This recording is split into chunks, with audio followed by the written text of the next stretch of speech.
Tá bom? Boa noite a todos.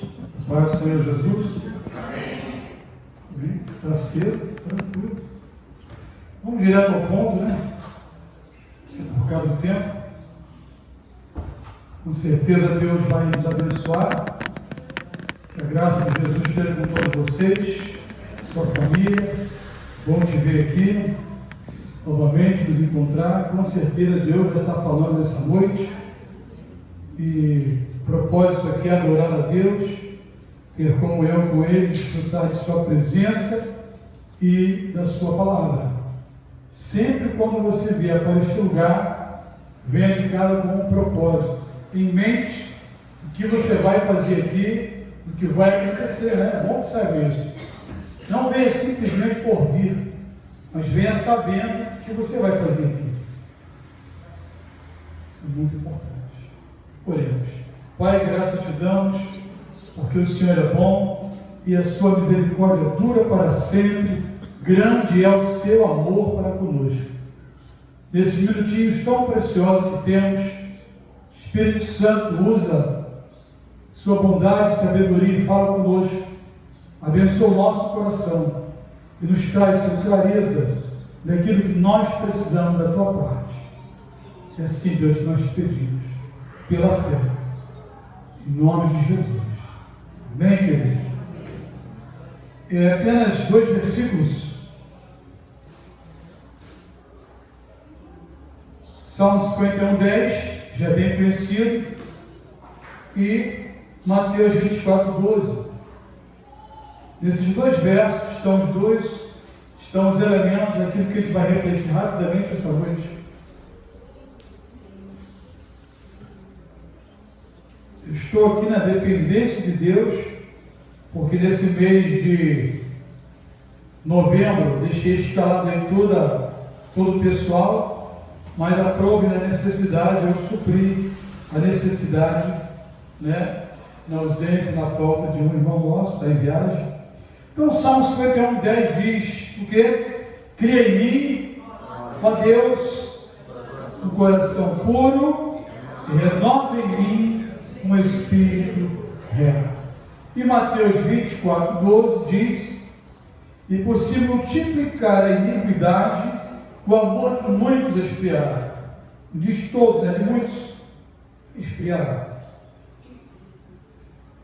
Título da mensagem é: quem me tornei em Cristo? Já fez essa pergunta a você mesmo? Quem me tornei em Cristo? Não preciso nem colocar o eu, né?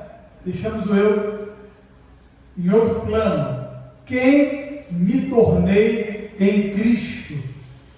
Nós precisamos fazer essa pergunta. Quem me tornei em Cristo? Nós vamos tratar de um assunto que esse assunto está acontecendo, ele é atualíssimo. E a crise da pureza e da retidão. A sociedade atual, ela vive uma profunda crise de pureza e retidão. E o Salmo 51, 10 é exatamente o desfecho de um pedido de um homem que viveu uma profunda crise de pureza e retidão. Davi. Nós precisamos e devemos manter esse exercício cristão, bíblico, de sempre estar lendo, estudando as histórias da Bíblia, dos homens da Bíblia, porque elas são de grande inspiração e revelação e ensino para a nossa vida. Eu já ouvi algumas pessoas usarem a seguinte argumentação: ah, mas se até fulano fez isso na Bíblia, se até o rei Davi prometeu isso, se até os discípulos, ou seja lá quem for, fez isso, quem sou eu? Eu não sou nada, eu não sou Jesus, não sou Deus, eu não sou Paulo, não sou Moisés, não sou Davi. Esse tipo de aplicação está errada. Porque quando a pessoa ela começa com uma autossugestão de desqualificação de seu caráter, de sua moral, de sua postura, de sua conduta, em detrimento ao nível de comparação com outras pessoas da Bíblia, ela está negando a fé. Ela está negando aquilo que a própria Escritura revela como autoridade. Você em Cristo é nova criatura. Você em Cristo tem o Espírito Santo. Você em Cristo se tornou filho legítimo de Deus. Você em Cristo tem um nome escrito na glória, no livro da vida. Então você em Cristo tem uma posição elevada no mundo espiritual. Você em Cristo é reconhecido, como Jó também foi reconhecido, numa declaração de alto nível, de alta patente do próprio Deus, quando disse para Satanás: viste o meu Jó? Viste meu servo Jó? Como ele é? A declaração de Deus sobre Jó é a expressão de autentificação de um homem de Deus, de um homem segundo o coração de Deus, um homem íntegro, um homem correto, um homem justo, se desvia do mal e teme a Deus.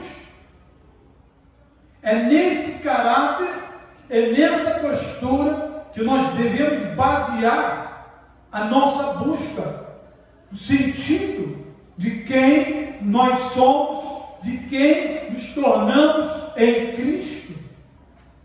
Porque, segundo Paulo, antes de sermos de Cristo, de estar em Cristo, nós éramos o quê? Ímpios, perdidos, condenados, mortos em delitos e pecados, e estavam debaixo da ira de Deus, em condenação eterna. Então, ao olhar para as Escrituras, nos deparar com esse versículo tão profundo, de tanta riqueza, declarado pela boca do homem de Deus, Davi, mas um homem que viveu uma crise profunda de pureza e retidão. E ele vai nos trazer grande ensino. Qual é o segredo? Qual é o pedido? Ele converge em duas coisas: um coração puro e um espírito reto.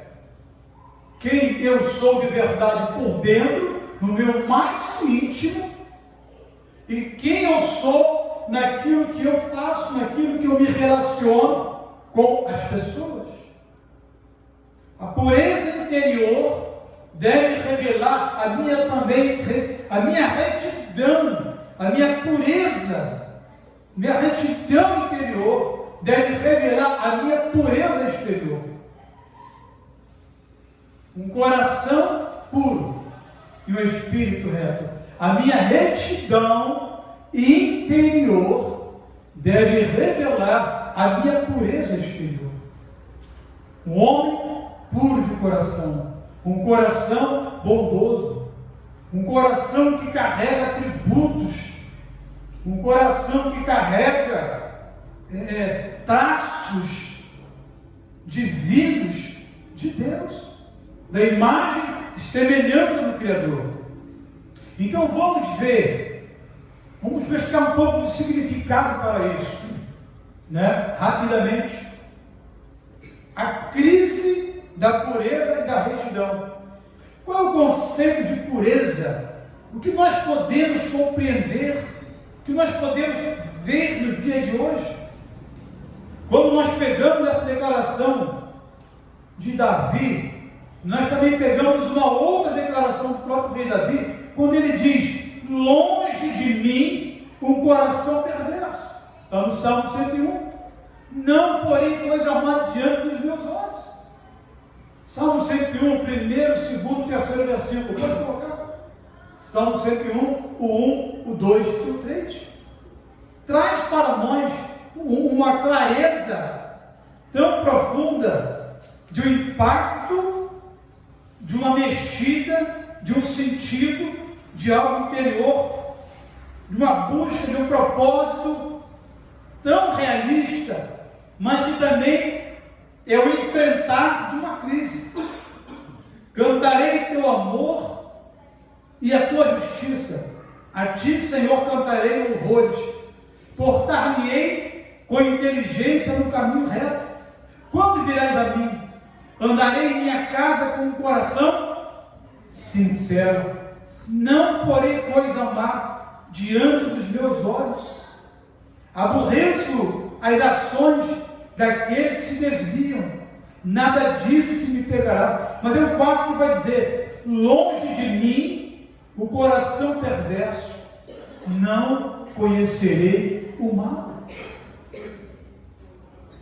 Aí está uma clareza para um conflito, de uma crise, aonde o homem busca uma mudança do status. O olhar sobre as coisas tem sido o tipo de olhar das pessoas sobre as coisas, tem sido um grande fracasso na atual sociedade. A maneira que as pessoas olham as coisas hoje em dia, porque o olhar está relacionado ao posicionamento, o modo que ela opera, o modo que ela faz. E aí nós nos deparamos com uma questão tão séria e profunda que se repete: a cobiça. A cobiça, ela continua sendo uma das maiores fraquezas da humanidade caída. A cobiça, ela continua sendo uma das maiores fraquezas da humanidade de hoje. A igreja atual, o cristianismo atual de hoje, ele vive a crise da moralidade e a crise da imoralidade. Sem entender, sem compreender, se deixando levar por uma tendência, pelos costumes atuais, e não se dando conta que a pior crise que a igreja vive hoje é a crise do problema moral, sexual, do desvio de caráter, do desvio de propósito. Se no passado houve algum tipo de luta, se a igreja no passado ela enfrentou luta, hoje a crise dela se torna algo muito pior. Porque a maneira que as pessoas olham as coisas, a maneira que as pessoas estão lidando com as coisas, elas não querem levar em conta o nível de gravidade que essa crise está conduzindo à sociedade, mas que a igreja, que faz parte da sociedade, também está sendo levada, envolvida de uma maneira muito sutil, mas também muito perigosa. Pegamos o exemplo de Eva.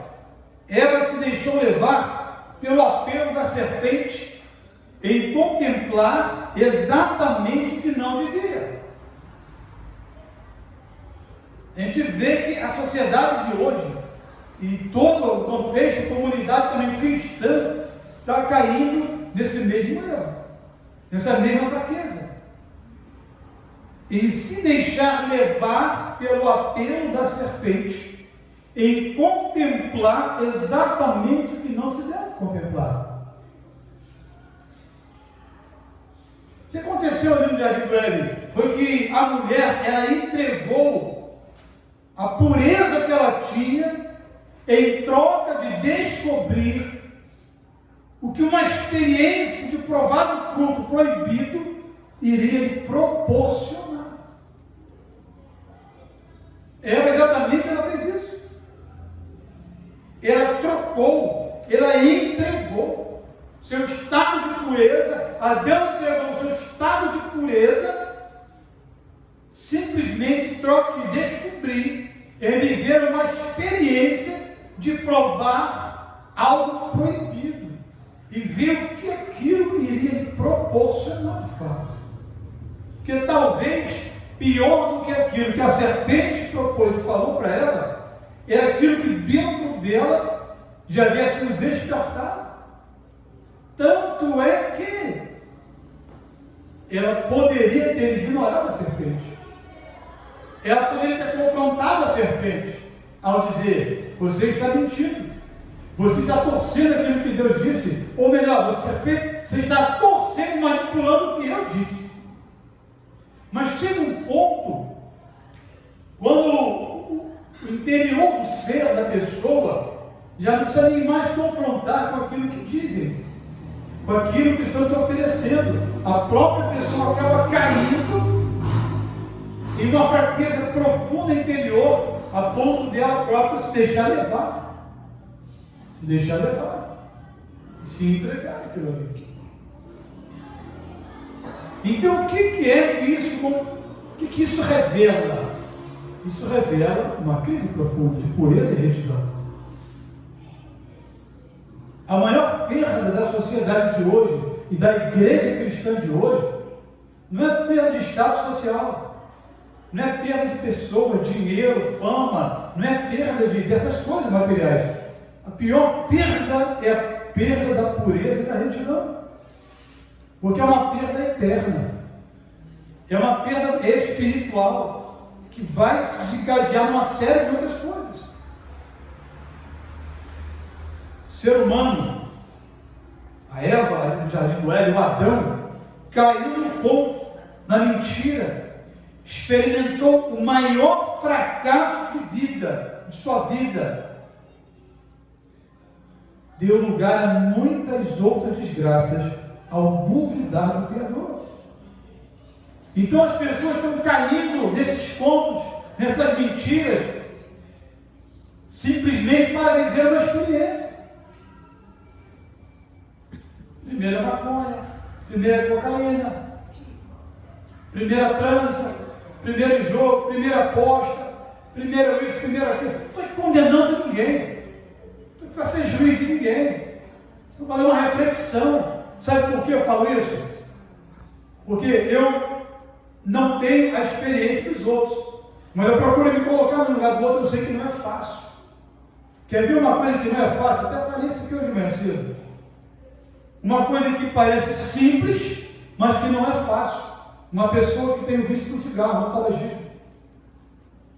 Eu não concordo e não aprovo, mas eu entendo essa pessoa, eu procuro ajudar essa pessoa, e eu não sou aquele que vai condenar essa pessoa, porque eu sei que não é fácil, mas tem gente que condena. Tem gente que condena. O álcool é um outro vício pesado, que é liberado, permitido, a lei não proíbe, só para menores, mas que tem levado à destruição de muitos lares de famílias, finanças, casamento e tudo. Agora, eu discordo, não aprovo, mas eu entendo e procuro ajudar quem tem um problema com o álcool. Então, entenda o perfil, a visão da questão. A crise, ela existe. As mais diversas crises estão aí. Isso é só um elemento. Pessoa que tem um problema com o jogo. Eu contei aqui o testemunho na quinta-feira. Problema com o jogo, da aposta. Quer ficar rico. Eu sei que isso é um problema hoje na sociedade. E não é fácil. Está na lei, o governo liberou. Está no site, está na internet. Tem países que tem cassinos. E eu ouvi a experiência de um homem lá em Foz do Iguaçu. Contei aqui um dia, não sei se todo mundo ouviu. O grupo estava evangelizando e se encontraram com um homem muito feio, muito mal, muito acabado, muito relaxado, muito magro, muito. Ele como se fosse. Era um morador de rua. Não se fosse, não, era um morador de rua. E esse homem foi abordado no evangelismo e o pessoal começou a conversar com ele. E ele contou a história dele, um médico rico, renomado, de família, de um status muito elevado, e veio para Foz do Iguaçu. No Paraguai tem cassino, que lá é liberado, e esse homem perdeu todo o seu dinheiro no cassino, envergonhado pelo erro, pela falência, pelo fracasso. Não fez como o filho pródigo, né? Reconheceu e voltou, e ele ficou lá, não voltou mais. Ficou lá. vivendo no estado de miséria, morando na rua. Não sei depois o que aconteceu com ele, mas ali foi o que foi, sabe, a abordagem ali. A crise que esse homem enfrentou roubou dele não só o dinheiro dele, a autoestima, o caráter dele, sua confiança interior, seus propósitos de vida, lhe tirou da família, da esposa, dos seus filhos, lhe tirou do seu estado de médico, ele jogou na rua como um mendigo.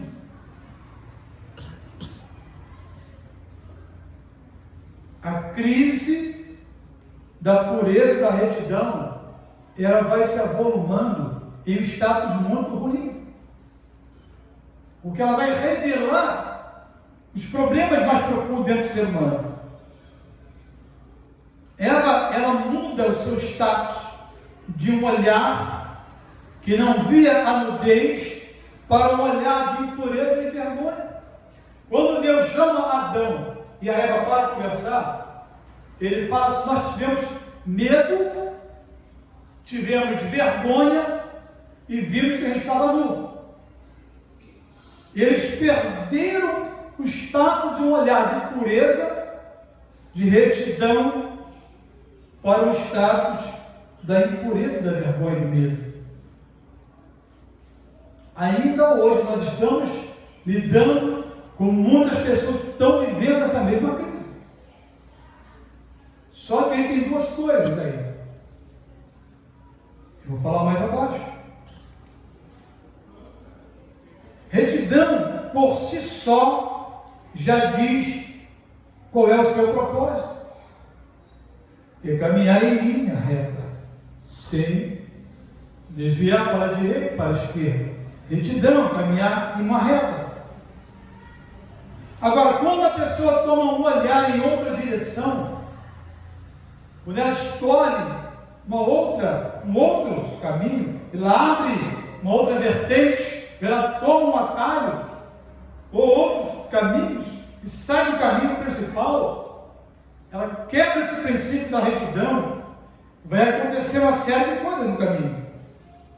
Vai acontecer uma série de coisas. Retidão fala de fazer as coisas de modo que não seja corrompido no seu estado original. Deus disse a Adão e Eva: se mantenham nesse propósito. Davi, Deus disse para Davi: se você quisesse isso, eu te daria. Era só você ter me pedido. Será que o que eu te dei já não basta? Você tinha que fazer isso que você fez, Davi? Tomar a mulher de Urias, ainda armar para ele morrer? Para você desviar a atenção e dizer que agora ela é uma viúva e tomar ela legitimamente como sua esposa? E Satanás trabalhou tão bem na mente de Davi, por um olhar dele, quando ele não só viu a nudez daquela mulher, mas o que ele viu? Foi algo muito pior. Ele ali permitiu uma troca de status interior, de retidão e pureza, para o status de corrupção moral. Ele poderia ter rejeitado, voltado para o seu quarto, fechado a janela, pedido a Deus perdão por algum desvio momentâneo e ter pedido para a manda desalar a esposa de Urias que não convém estar tomando banho nua e com a janela do quarto aberta. Porque assim como eu a vi, outros homens podem vê-la também.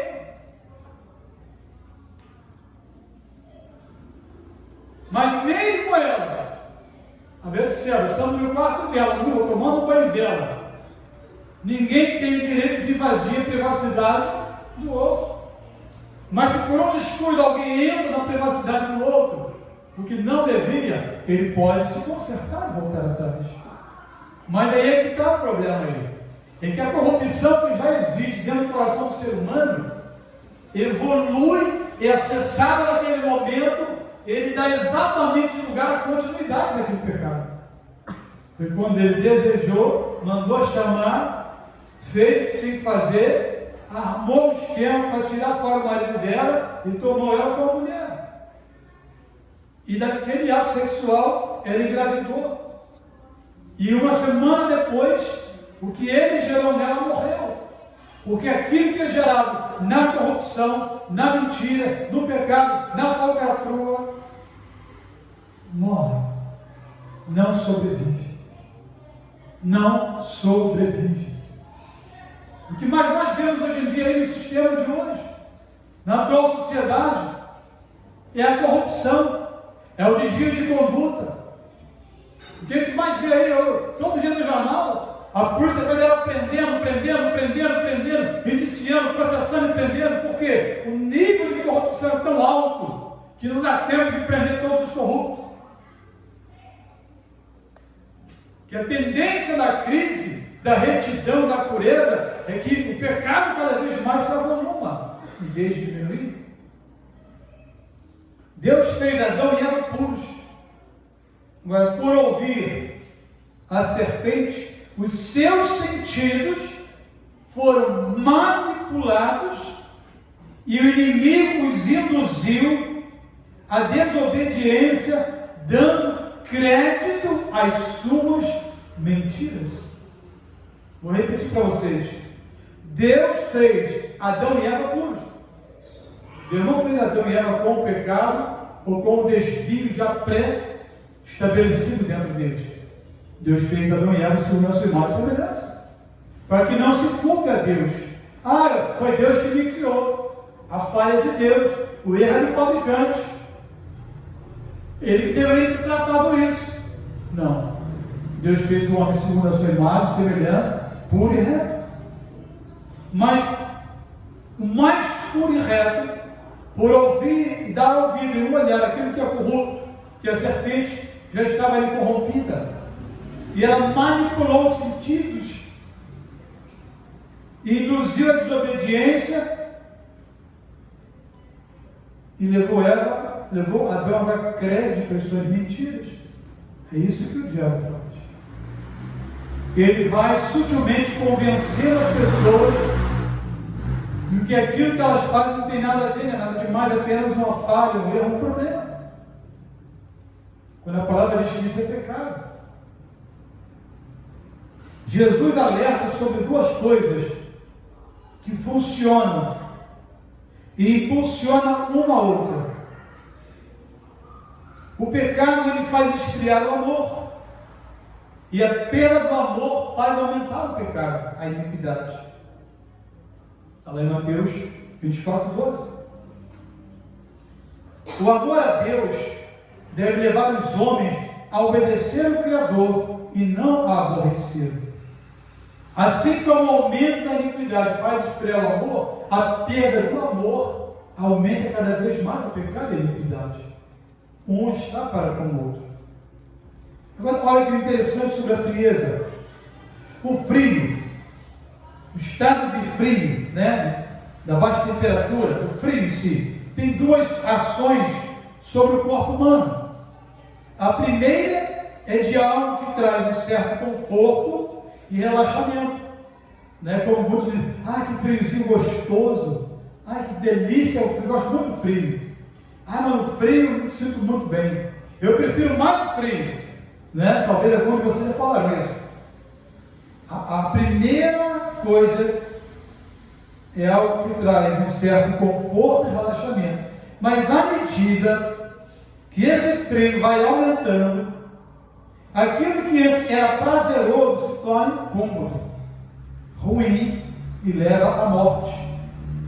E se não tratado, ou melhor, se não impedido. Eu já entrei em menos 23, em 23 negativo. Alguém já entrou em temperaturas negativas aqui? Eu já entrei em menos 23. Se você cuspir, o cuspe cai como pedra de gelo. Quando você entra logo no começo, é gostoso. Que arzinho fresco, bom, que refrigério. Mas continua entrando. Daqui a pouco você vai endurecer lá dentro. Você vai endurecer.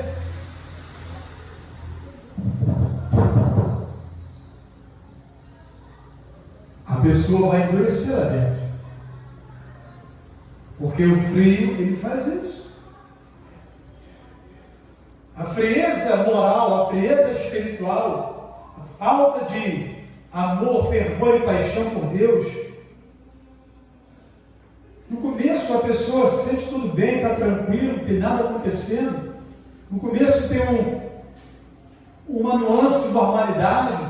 Agora eu saí da igreja, não essas coisas, estou tranquilo, minha vida está até melhorando, nem que eu estava na igreja só na hora de luta, prova e não sei o quê. Mas larguei na hora de igreja, larguei na hora de crente, ministério, estou tranquilo. E estou me sentindo bem, estou melhor, parei com isso.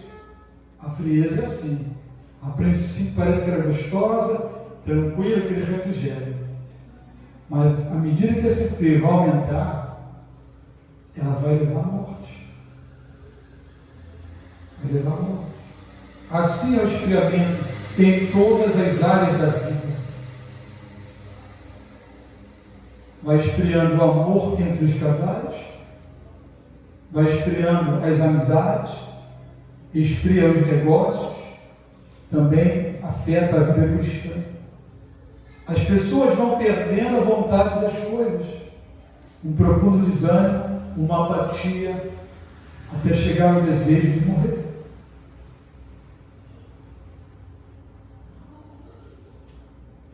A sociedade atual vive debaixo desse cabresto da rebelião e pecado. E isso demonstra um profundo desconhecimento do amor de Deus. Vou repetir. O esfriamento ele causa sérios problemas e destrói o amor entre os casais. Porque não é só o esfriamento do amor por Deus. Ele vai afetar diretamente os relacionamentos. O marido já não sente mais aquele calor pela esposa, vai procurar calor em outro lugar. Se a esposa não sente mais aquele calor pelo seu marido, ela vai procurar calor em outro homem. As amizades se esfriam, os amigos se separam, e ele vai colocar alguma outra coisa no lugar daquela amizade para preencher. E Satanás vai enviar os dele. Os negócios vão esfriando, vai se desistindo. Eu vi um certo homem dizer o seguinte: que empresa não quebra, quem quebra é o empresário. Mas quando Deus entra na vida da pessoa, ela novamente é aquecida por essa paixão, por esse amor de Deus. Aquilo que lhe roubava, aquilo que lhe corrompia, já não tem mais acesso. E Deus vai restaurando novamente dentro dela esse poder, esse amor, essa graça, tudo vai sendo restaurado junto. O amor entre o casal restaurado, as amizades são restauradas entre os filhos e os pais, os negócios são restaurados, a vida cristã é restaurada ao inverso. Volta o ânimo, volta a alegria, volta a vontade. Se Deus entrar na questão. Na sociedade atual, ela vive debaixo desse cabresto, dessa rebelião, desse pecado contra Deus. Qual é o remédio então? É a pergunta. O remédio para essa doença não tem cura na medicina natural. Somente o novo nascimento. A obra só pode ser feita pelo Espírito Santo no coração do pecador. Se este aceitar o primeiro, se este entender primeiro que ele é um pecador, e não simplesmente alguém que tem problemas. Problemas, como é que diz aí? Problemas, todo mundo tem. Até as soluções.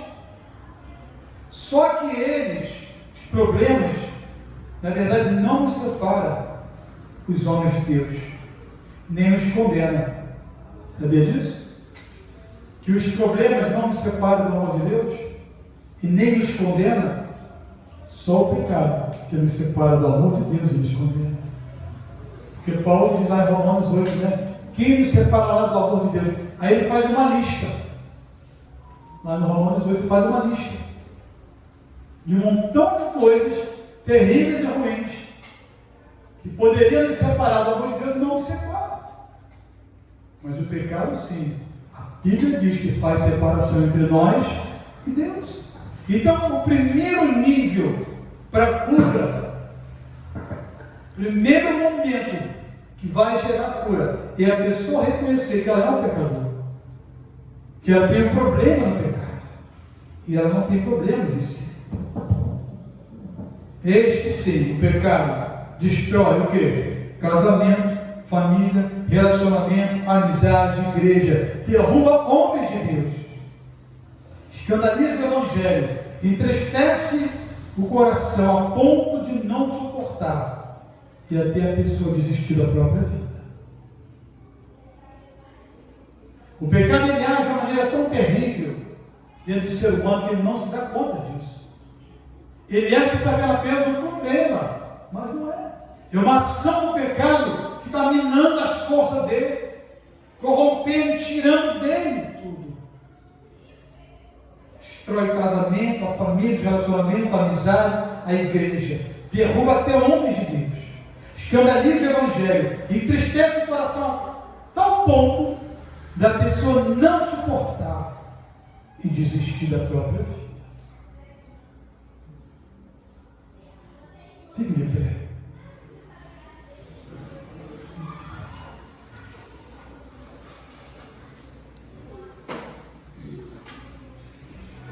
Agora repita comigo. Hoje aqui, me arrependo de tudo que tem me separado de ter uma vida de comunhão com Deus e retidão em sua presença. Feche teus olhos. Hoje aqui, me arrependo de tudo que tem me separado de ter uma vida de comunhão e retidão na presença de Deus e com Deus.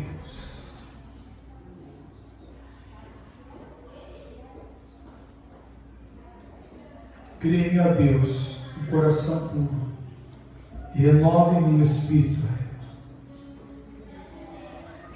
Não me lances fora da tua presença. Uma das piores coisas que o homem pode viver em sua história de vida é a rejeição. E Davi não queria ser rejeitado. Ele não queria se sentir rejeitado. E muito menos perder o mais precioso da vida dele, que era o Espírito Santo. E ele orou e pediu a Deus. Ele pediu essas 4 coisas a Deus. Talvez você tenha necessidade na sua vida que o Senhor resolva todos os seus problemas. Mas eu já te disse, problemas têm solução. Problema não te separa de Deus nem te condena. O que separa de Deus e te condena é o pecado. Por isso Davi orou e pediu 4 coisas a Deus. Cria em mim, ó Deus, um coração puro. Renove em mim o espírito reto. Não me lances fora de tua presença. E não retire de mim teu Espírito Santo. Talvez você precise fazer essa oração hoje. Talvez alguém tenha caído no conto do diabo, do inimigo. Esteja passando por alguma crise tão profunda que não se deu conta.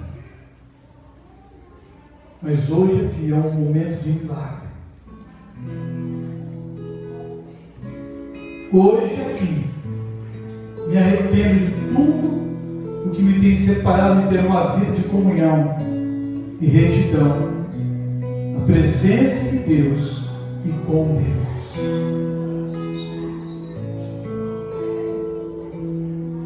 A tua vida vai mudar de uma maneira tão poderosa que você não tem noção.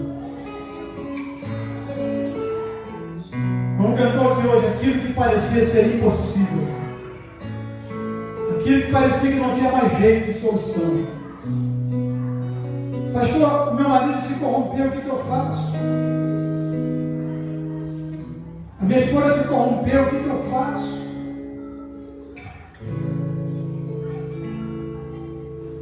Se você é um com ela, se ela é uma com você, então você vai orar a Deus buscando essa retidão, essa pureza. Porque para os casais existe uma grande promessa, que a mulher casada, ela santifica o seu marido. A mulher cristã, casada na comunhão matrimonial, ela santifica o seu marido. E ele se torna um homem santo. O homem casado, em comunhão, no matrimônio com a sua esposa, em retidão e pureza com Deus, ele transforma a sua esposa. Ela é santificada e ela alcança a retidão também, a pureza, e se torna uma pessoa pura. Mas se um cair e o outro fica de pé, pode levantar o outro. Mas se os dois caírem juntos, quem o levantará? Se os dois caírem, quem o levantará? Esse tem sido uma grande crise em muitos casais e famílias. É que o homem cai e não tem uma esposa forte do lado que o ajude a se levantar. A mulher cai e não tem um homem forte do seu lado que possa levantá-la. Um filho cai, uma filha cai e não tem um pai e uma mãe forte do lado deles que o possa levantar. Um pai ou uma mãe cai, não tem filhos fortes ao seu lado que possa ajudar a se levantar. Mesmo que a crise exista, precisa existir homens e mulheres fora da crise. Fala, eu quero estar fora da crise. Precisamos de pessoas fora da crise para ajudar aqueles que estão passando por ela. Porque aquele que está fora da crise são aqueles que nos inspiram, são aqueles que têm confiança, são aqueles que nos impulsionam. Mas se ambos se corromperem, se ambos acreditarem na mentira, como Adão e Eva acreditou na mentira da serpente, ambos cairão no mesmo abismo. Adão e Eva acreditaram juntos na mesma mentira e ambos caíram no mesmo laço, no mesmo ponto do inimigo. E Adão não pôde ajudar a sua esposa Eva. Eva não pôde ajudar o seu esposo Adão, porque ambos caíram diante de Deus ao acreditar na mentira do inimigo. Mas você está de pé. Fala, eu estou de pé. Então você pode ajudar alguém. Você pode ajudar alguém a estar aqui. Mas pastor, meu marido não é crente, como que ele vai me ajudar? Santifica ele. Ele vai se tornar um crente para te ajudar. Pastor, minha esposa não é cristã, mas você é. Santifica a tua esposa e Deus vai levantar ela para te ajudar. Mas se você cair, quem vai levantar ela? Se ela cair, quem vai levantar ele? Em nome de Jesus.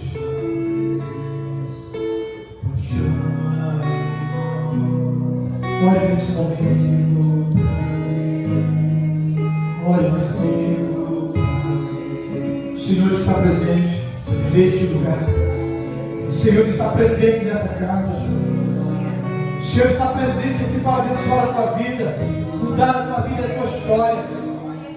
Hoje é noite de se levantar, se fortalecer. Você é mais forte que essa crise. Você é mais forte que essa crise. Se posicione, porque Deus é contigo. Ele está enviando essa palavra hoje para levantar você, homem. Está enviando essa palavra hoje para levantar você, mulher. Para te colocar num novo patamar, num novo nível. Para te colocar numa nova posição espiritual na presença dele. Acende, Senhor. Aviva essa chama no coração desse homem e dessa mulher. E o faz novamente reinar. O faz novamente governar. Deus te criou, Deus te levantou para governar, para reinar com Ele. Em nome de Jesus, receba essa palavra. Que Deus te abençoe. Que Deus te cubra com a graça dele, com o poder dele, em nome de Jesus. Em nome de Jesus. Senhor, seja contigo, varão valoroso, varoa, valorosa. Vem, Espírito Santo. Nós precisamos do Espírito Santo.